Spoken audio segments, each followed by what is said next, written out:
如果有人把你压缩成一个没有长度、没有宽度、没有高度的点，你还活着吗？这是维度的逻辑。先从宇宙最极端的地方说起，零维，先从零维开始。零维意味着一个点，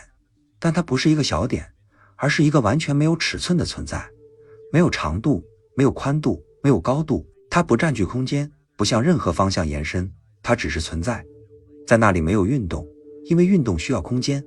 也没有时间，因为时间需要变化。如果你试图想象自己处在零维，你会立刻撞上一堵墙，因为那里根本没有你，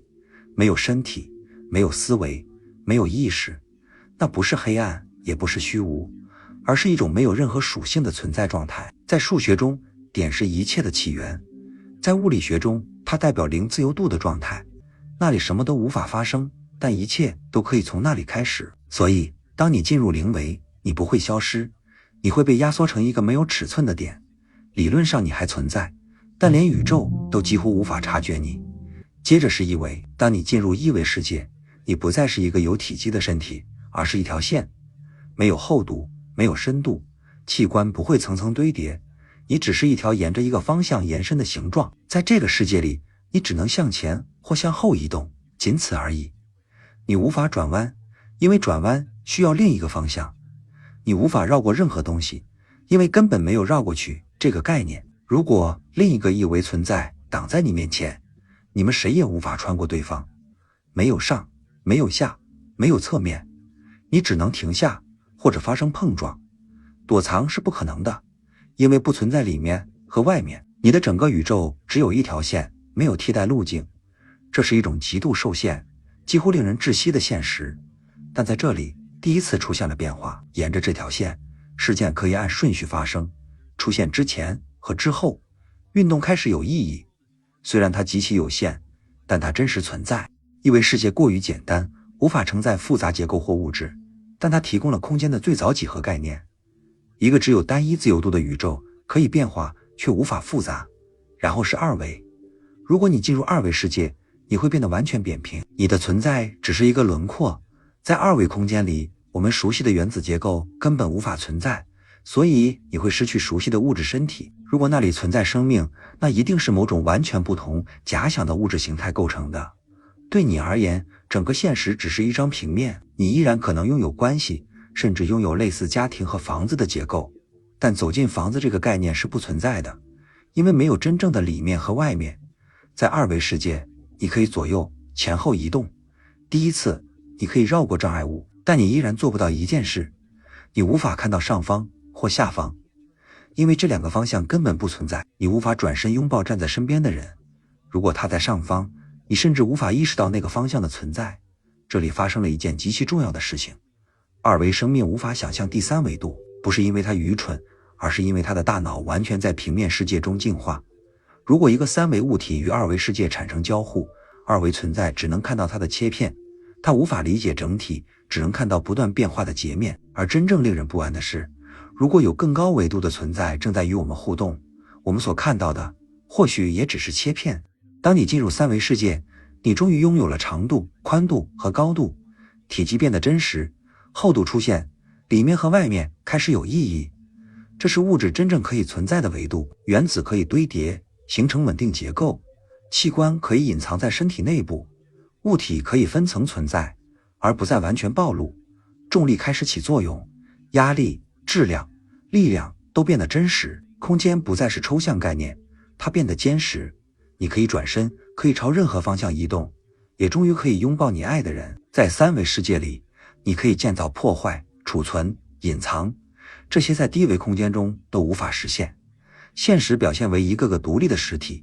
通过物理作用彼此影响，但在这一切之中有一个巨大的限制，却因为太自然而几乎从不被怀疑。时间只能单向流动。在三维世界里，你无法控制时间，因果关系统治一切，我们完全被束缚在这个顺序之中。而当你进入第四维度，真正的转变才开始。从四维视角看，你不再是一个在时间中移动的人。要理解这点，我们先做一个类比，想象一颗恒星存在于我们的三维宇宙中，它诞生、燃烧数十亿年，最终死亡。为了简单起见，假设它在整个生命周期中相对我们的位置保持不变。在三维世界里，我们一次只能看到它的一个瞬间，但在四维视角中，它的整个存在会沿着时间轴展开，就像把这颗恒星在每一个时间点的状态叠加在一起，沿着时间方向拉长。因为它在不断变化，体积、亮度、结构都在变化，所以它的四维形态不会是一根笔直的柱子，而是一条不断膨胀、收缩、扭曲的长结构，记录着它从诞生到死亡的每一个阶段。我们无法真正想象这个形状，因为我们的大脑只能看到三维的切片，一次只看到一个瞬间。但如果你拥有更高维度的视角，你看到的不是恒星正在变化，而是它整个生命一次性呈现在你面前，作为一个完整的几何实体存在。同样的逻辑，如果你进入四维世界，你的整个生命都会沿着时间方向展开，但和那颗恒星不同，因为你在空间中的位置不断变化，你的四维形态就不会是一条笔直的线。换句话说，你的身体不再只在三个空间方向上延展，它还会沿着时间方向延展。你在空间中的每一次移动都会成为你形状的一部分。当你把自己的一生叠加起来，你站过的每一个位置，你摆过的每一个姿态，你经历过的每一个瞬间，你得到的就不再是一个此刻的身体，而是一整个在时空中连续延伸、不断弯曲的复杂结构。如果有一个高维观察者能够一次性看到这个结构，他看到的不会是某一年、某一刻的你，而是你一生中所有版本同时存在，层层叠加在一起。我们几乎无法在三维世界里真正想象这种形态，就像一个二维生命永远无法看到完整的三维生物一样。但即便如此，这个四维的你依然是有限的，它只存在于你活着的那段时间里，也只覆盖你曾经到达过的空间范围。真正令人不安的是，一个四维存在因为拥有我们无法触及的方向，它与三维物体互动的方式会显得近乎不可能。从几何角度看，它可以同时看到一个三维物体的内部和外部，因为内部和外部本质上只在三维中才有意义。它不需要打破表面就能接触内部，不是违反物理，而是从一个我们根本没有的方向接近。这并不意味着这样的生命真的存在，它只是帮助我们理解，如果更高维度真的被打开，对于被锁在三维空间和单向时间里的我们来说，会是什么感觉。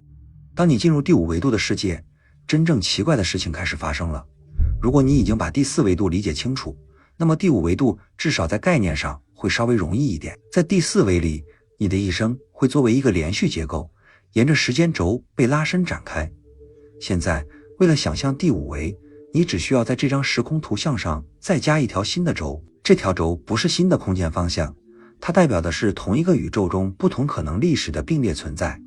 按照量子力学的理解，事件并不总是只有一个确定结果。一个粒子，比如光子，可以在被测量之前同时处在多个可能状态的叠加之中。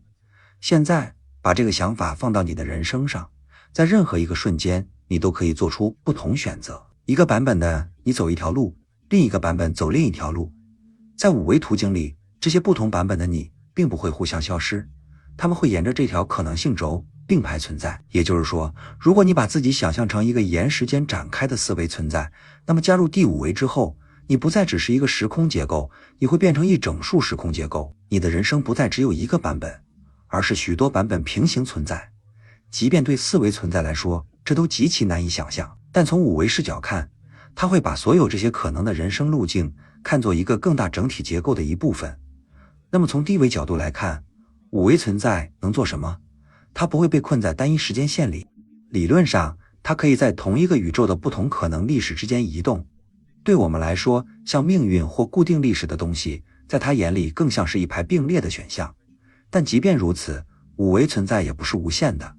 它仍然是有限的，它仍然存在于更高维结构之中，它仍然受制于那个更高现实的整体法则，它不会自动成为无限，也不会自动永恒。换句话说，高维不会消除限制，只是改变限制的类型。五维存在也许不再被困在单一时间线里，但它依然属于一个更大的结构，它无法跳出那个结构本身。当你进入第六维，现实的概念会再次发生变化，而且是更深层的变化。怎么想象？继续把刚才的画面往上推一步，在四维里，你的人生沿时间拉伸；在五维里，许多可能版本的人生并排存在；而在六维里，这些整套时间线会存在于完全不同类型的宇宙之中。这些宇宙可能拥有不同的物理常数、不同的粒子结构，甚至不同数量的空间维度。